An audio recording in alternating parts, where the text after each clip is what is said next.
Hi everybody, this is Henrik from Red Eyes Radio. I want to bring something up to you because over the last few weeks we've seen some BBC articles promoting Freemasonry, basically describing what it is with a very basic outline, and they've also had a Q&A now most recently with the Grand Secretary of the United Grand Lodge of England. His name is Nigel Brown. What I believe they're doing is simply trying to recruit more people into their ranks. They are in fact proselytizing, and the BBC is helping them out. Maybe their numbers are dwindling, partially because some of the online research that has been done by many of the independent investigators that have been on our program and others, who are curious about the activities of the Freemasons. Consequently, a lot of bad press is coming out as a result, and as it says in the article, the Freemasons, are now undergoing a rebrand. That's something I've heard for years, by the way, but they're long-term planners. Keep that in mind. So anyway, they need more lower-level people, so some of these eventually can ascend up the levels and will carry on the ancient, ages-old agenda that exists within Freemasonry.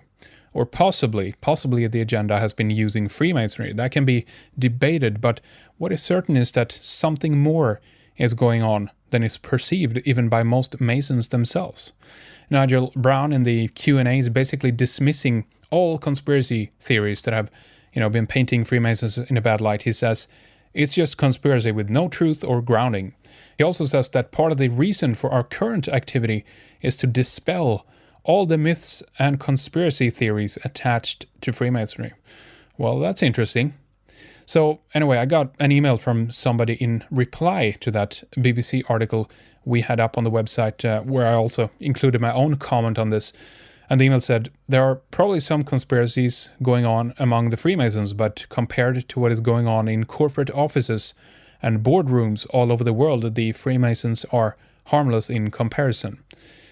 Well, I disagree with that comment. And the reason I do that is not only because of the material that we linked up in the same article. What I'm talking about is Martin Short's book and documentary with the same name, Inside the Brotherhood, where he shows some of the lower level corruption, the Freemasons were involved in England, but also that, how that eventually got all the way up to Scotland Yard with that firm within a firm that he talks about in the documentary and the book. But the most chilling account that I've heard to date about the hidden agenda of the Freemasons is the second hour that we did with Christopher Knight on Red Eyes Radio in July 2011. I think it's way overdue that everyone who is not a member on our website get a chance to listen to this and truly put this in perspective. The first hour we did with Christopher Knight, he was also joined by his co-author Alan Butler, and we were talking about their books, Civilization 1, Who Built the Moon, and their latest, Before the Pyramids. Anyone can still go back into our archive and listen to that first hour, and I highly recommend that you do that as well, by the way. But it was not until the second hour that we got into some extremely interesting and important research that Chris has done on the true hidden agenda of the Scottish Rite of Freemasonry over in America. Chris is a Freemason himself, and he's done his homework, so this is not just a pot shot being taken at the subject here. So we are going to hear an excerpt from this interview. We come into the conversation when we discuss the moon and if there was a Freemasonic agenda involved in this. This basically, all of this, just to recap quickly, is about Washington District of Zion, the Masonic agenda, and the Stonehenge Pentagon, built on the ancient megalithic yard that Christopher and Alan had written and talked extensively about. I'll listen back to this, and it's an amazing account if you indeed can and have the ability to put this into context of what has been going on for the last 3,000 years or so. I think that you'll think differently about Freemasonry and how it has been used as a vehicle for this agenda, knowingly or not. I've said it before and I'll say it again. I think it's most likely that this doesn't involve, all the lower level Masons, or as Chris says, even the Reformed Masonry that, happened somewhere in the around 1717 or so. What we're talking about goes way up there. And this is constructed around the ancient principles of the Canaanite or Judaic priesthood. So is Freemasonry harmless? I don't think so. Is Freemasonry simply a gentleman's club devoted to charitable giving and camaraderie, as pointed out in the BBC article by Nigel? I don't think so. Something else is going on here, much larger. Not that they care, perhaps, but as long as there is an unwillingness by the United Grand Lodge of England, the Scottish Rite, or any other chapter or lodge to recognize that Freemasonry either is a vehicle for the agenda, that we're going to hear more about here in a second, or that Freemasonry, in fact, is 100% behind the agenda, driving the agenda, people will continue to point fingers at Freemasonry. And in a sense, rightly so. If they truly consider themselves to be innocent, then it's time for them to examine their own ranks and see if there is any truth to some of these claims. Because what we're going to hear here is quite astonishing. It's amazing when you put it into context. So listen up. Here's the excerpt. What do you make then, as a Mason, in some of the interesting ideas that there was a flag of the Scottish Rite taken up to the moon, and many of the astronauts were also Masons. Is this? Can we tie this in with something that you mentioned before, that at the upper echelons of Masonry, they do know, if you know what I mean, what they're doing and having a different agenda, if you will? Well, some of them were Freemasons. I can't remember which offhand now, but and it's not impossible that they took a Scottish Rite flag with them at all. But since I've been interviewed on television and radio programs, mainly in the States, since the Harem Key came out in 1996, I've said of Freemasonry, it's harmless. It's a historical artifact that served its purpose, in my view. In the founding of the United States of America was a Masonic experiment, and that was the pinnacle of its achievement. And after that, it's just become a bit of a museum piece. And it's harmless, and there's no secret agenda, and there are no secrets. And all these people that accuse Freemasonry of being of having a secret agenda are deluded. I've now had to change my mind and confess I was wrong. There clearly is a massive agenda driven by people at the highest level, and in fact so high that just beyond Freemasonry, it would appear that there's a conduit into the top from somewhere else. But you're saying it would be erroneous to only identify these men as being Masons. Maybe there's something else there as well. Is that what you're saying? No. What I'm saying is there is an organization that is less visible than the Scottish Rite of Freemasonry that tells the Scottish Rite of Freemasonry what to do and what to think. So it's the public arm of something else, if you see what I mean. There's and there is an agenda which appears to be benign. It's not to seize power, but it is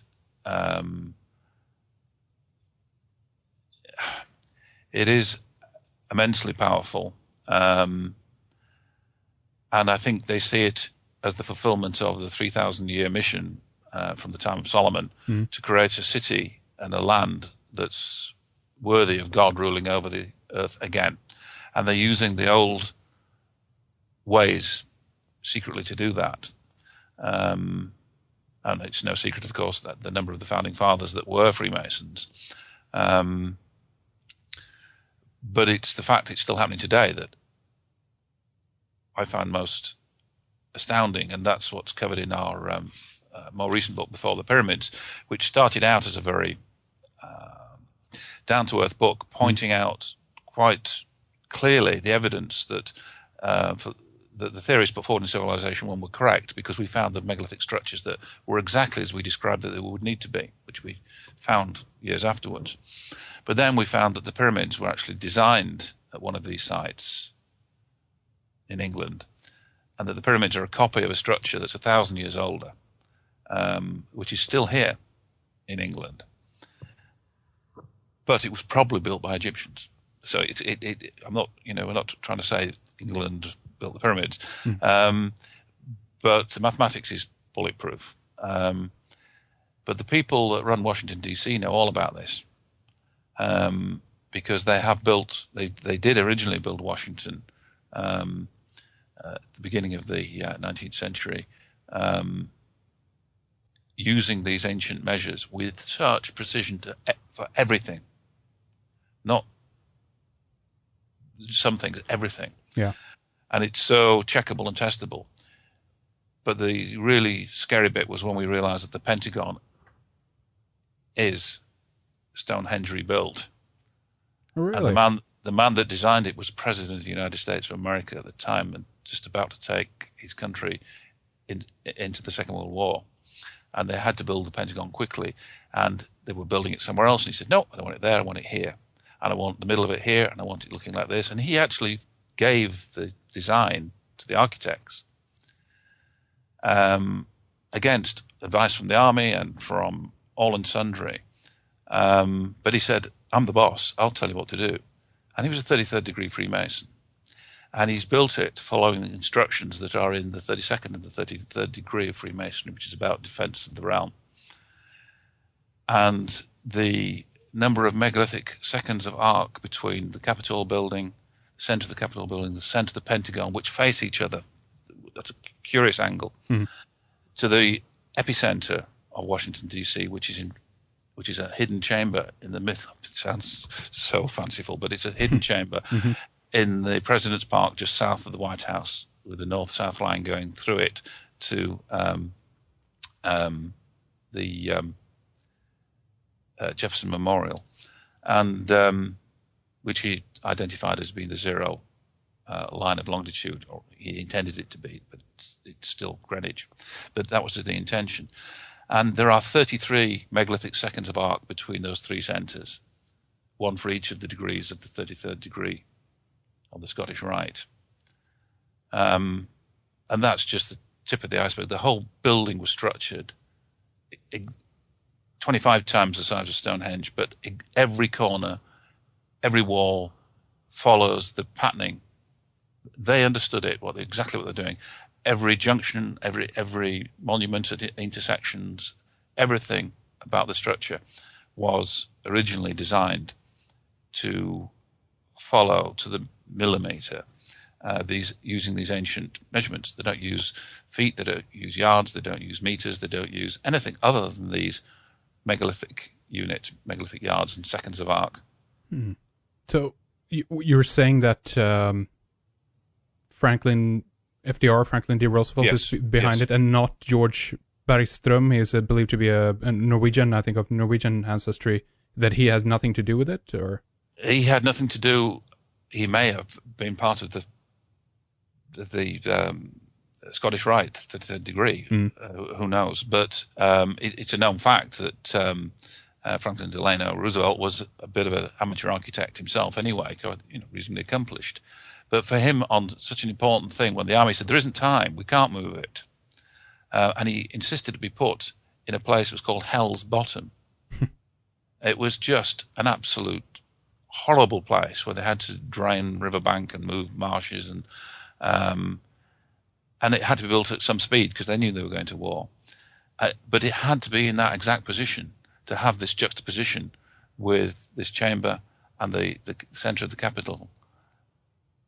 And it had to be at that angle, and it had to have the 5 walls, because that's what's dictated in the Scottish Rite, and the walls within the walls, and the sizes of them had to be exactly as they are, because they are the megalithic dimensions that we find in the 6,000-year-old henges across here in Europe. And the chances of all these things being done in 1941 by accident are non-existent. And the words spoken in the 32nd and 33rd degrees describe exactly what happened. They were building this structure to win the war that was going to turn the world into their oyster, because they were building the New Jerusalem. The whole idea of Washington, D.C. is to build the New Jerusalem, the city that is fit for Yahweh to rule the earth. Because these people were originally Jewish priesthood, according to the rituals of Freemasonry. They describe how when the direct destruction of the temple took place in 70 AD, when Titus and the Roman troops destroyed it and they lost the war, 1.3 million Jews lay dead. The priests escaped to Europe, and this is all explained in Masonic ritual, which at one time I would have thought was a fanciful story, but it's actually totally fits. And there, as they moved northern France, they met the Normans, the Norse people, who had come down from Scandinavia, who'd got knowledge of the original structures that were built, because they were the builders. And they realized that they needed to work together. And for the last 1,000 years, they have been working together. So that was, sorry to interrupt, but that was interesting then that they chose to, at least officially, have the design of the Pentagon attributed to a Norwegian ancestor right there. Yes, there is a very neat tidying up there. That's true. Yeah. So, okay, well, this opens up a can of worms right here, obviously. Yes. Why do this before war? Why do they need this? And how is this helping along in their agenda to build a building? I said to you earlier that Alan and I view our role as initiators of quite important questions, not necessarily giving the answers. Right. But obviously we have to try and make sense of things as we go with candidate answers. And I think that there is, for want of a better word, superstition, I might call it superstition, within these people's minds. They're immensely rich, immensely powerful, that they need to fulfill this ancient prophecy, such as described in all the rituals of Freemasonry, the old rituals that weren't changed willy-nilly in the 1800s by Americans for general consumption. The original ones describe this. Yeah. And if they really believe that, as George Washington and his co-founders of the new state of the United States of America believe that their country, and most particularly their new capital, the Washington District of Columbia, was going to be the New Jerusalem, because they tried to, after the Norman invasion of England, they tried to build it in England, but it failed, and they realized they needed to go to a new land where there was no baggage. They could do what they wanted, and so they set out to build it, and the mission was that God would, the creator, the grand geometrician of the universe, as is often referred to in Freemasonry, would return.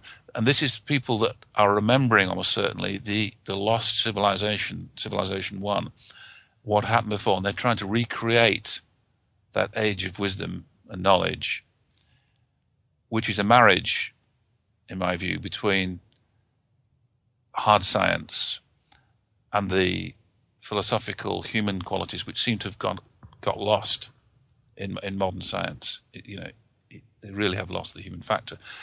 I think it used to have it, and I think they're trying to recreate that. This is my best shot at explaining it. And because this war was going to clearly be another global war, it was the one that was going to put the United States of America into the driving seat. They knew that Stalin's lot across in Russia was still an issue, but they thought this was the time to make it work, and God would come down to earth, the will of God, the goodness, if they used all the right measures and they put everything in the right place, it would become holy enough for them to complete the mission. Okay, let me run this by you here then, because we have the beginning of the building taking place on September 11th, 1941. Yeah. Obviously, exactly 60 years after this, the Flight 77 hits the west side of the Pentagon. We can tie that in later, but I mean, the reason we're given why America entered World War II is because on December 7th, later, the Japanese attacked Pearl Harbor. They knew what they were doing then. Yeah, there are some funny bits in there. Another awkward one, which almost can't work out and don't like to think about too much. From the center of Washington, D.C., exactly 3 megalithic degrees, that's 366 of the Earth's surface, takes you to the western tower of the Twin Towers, to the millimeter. And you try and link anything else by any means, and nothing else works at all. And of course, it could be coincidence, but it's a very strange one, especially given the timing. I certainly cannot buy personally into the conspiracy theory that the U.S. military or political people were involved in the thing. But it's very odd, and their enemies must know a great deal about their inner workings to have chosen those timings and locations. I guess what I'm alluding to there as well, obviously, is that they were beginning the building on the Pentagon because they knew they were entering the war. Oh yes, yes. But the reason for them to entering the war didn't come until later. Sure. Yeah. But I have to absorb so much information. It's with these things, and I'm mostly involved with archaeology and measurements. But my understanding is that the Americans had put the Japanese into a terrible economic, painted them into a corner where that's right. They were going to have to do something. Forced to do something. In the same way that the reparations from the First World War put the Germans into an impossible position. That's right. So certainly the powers that be at the highest level, and I mean way above the president's level, probably knew all this, that this was happening. And maybe they were quite happy to enter into this war in the same way that the Jews at the time of Christ were looking for the coming war with Michael, the archangel, coming down and leading God's troops to the greatest war that would bring the kingdom of heaven back down to earth. Maybe they were viewing it the same way. It's not impossible. It is not impossible, absolutely. I do believe I'm on your, the same page as you there, that I believe that this is run by a if you will, of sorts, a theological or a religious conviction, if you will, in that sense. But from my point of view, I obviously cannot understand how this can be perceived as being benign, even though and it makes me question the God Yahweh and the whole idea of Zion and everything, right? How do you see this from your point of view? Your take on that is entirely understandable. If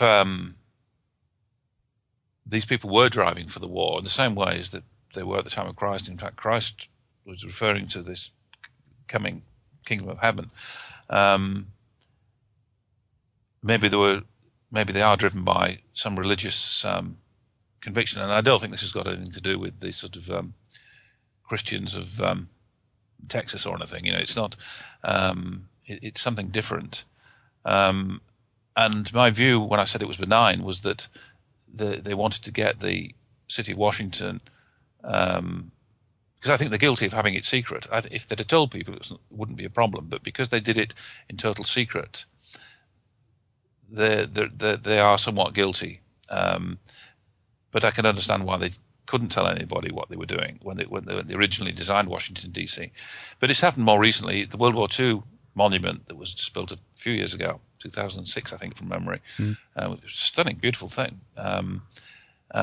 is again completely, perfectly megalithic using the ancient measures, and checked every city imaginable on Earth, and there's nothing. But Washington D.C. is everything, and continues to be. So when I say it's benign, that wouldn't include them being warmongers. Now, it's possible that they just foresaw the war coming and that they hadn't set out to cause it per se, or at least not deliberately to cause it. That's what I like to think, anyway. Yeah. Well, it's very, very interesting contemplating these ideas, and we sit here obviously in hindsight looking back at these.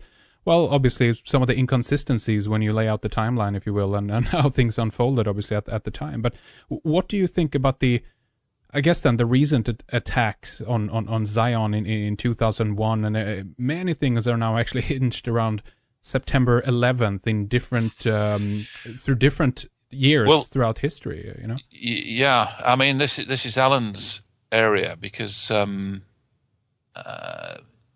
originally interested in astronomy and then got into astrology, which he doesn't believe in the layman sense, but he's more interested in what people believe it is capable of doing. Yeah. In the same way that I spent 20 years studying the Old Testament, not because I was a Jew, but because I just found it extremely interesting, and the passion in their thinking, and they just excite me. In the same way, Alan is interested in astrology, because astronomy and astrology were once the same thing, and in my view, they got corrupted when kings arrived on the scene, particularly in Egypt, who took over power from the priests, and they wanted to use the magic, the voodoo, in their favor. And the astrology started to get all very, what's good signs? When shall I go to battle? Am I going to be rich? Etc. When's a good time to conceive my next child, or whatever? But September 11 is massively important. It's the sun rising in Virgo, is it? And of course, Washington, D.C. has got Maryland on one side and Virginia on the other. Yes, that's right. And Pentagon is right, almost smack in the center of that square, by the way, as well. Yeah, but that female thing, which is at the root of Freemasonry, much to the alarm of many Freemasons, the whole thing is about goddess worship equally with God worship. It's about the polarity of gender in the Godhead. And particularly, it seems, in founding Washington, D.C., they were the Virgin Mary and Maryland. They were acting everything out to make it the most perfect place possible. I mean, even the sort of diamond shape has got female connotations. So there's a huge amount of energy gone into it. And yes. The years I've spent saying that Freemasonry is innocent is true. Freemasonry itself is, because it's just left to go on, and it tends to do good for charities, and they tend to be good people, although there are, as we've seen, unfortunately, this weekend, there are bad people within Freemasonry, but there are bad people within all sorts of organizations. So what if this is true? What if it's true that World War II has been manipulated by people who are religiously driven, coming from a perspective of the grand architect of the universe, that they want to please him, they want to, with a kind of a superstition, been driven to create God's city on earth, in a sense. And sure, these people might be part of another organization that we don't have even a name for today. But the fact is that the common denominator here is high-level Freemasonry. So think about it, contemplate this. And we are going to continue to search for the answers. And hopefully we can get a little bit closer to this to understand what really has been going on, and what the role is of all these organizations and secret societies and brotherhoods around the world. It's very fascinating and disturbing at the same time. Thank you for listening. redicecreations.com is the website. We'll talk more soon. Bye.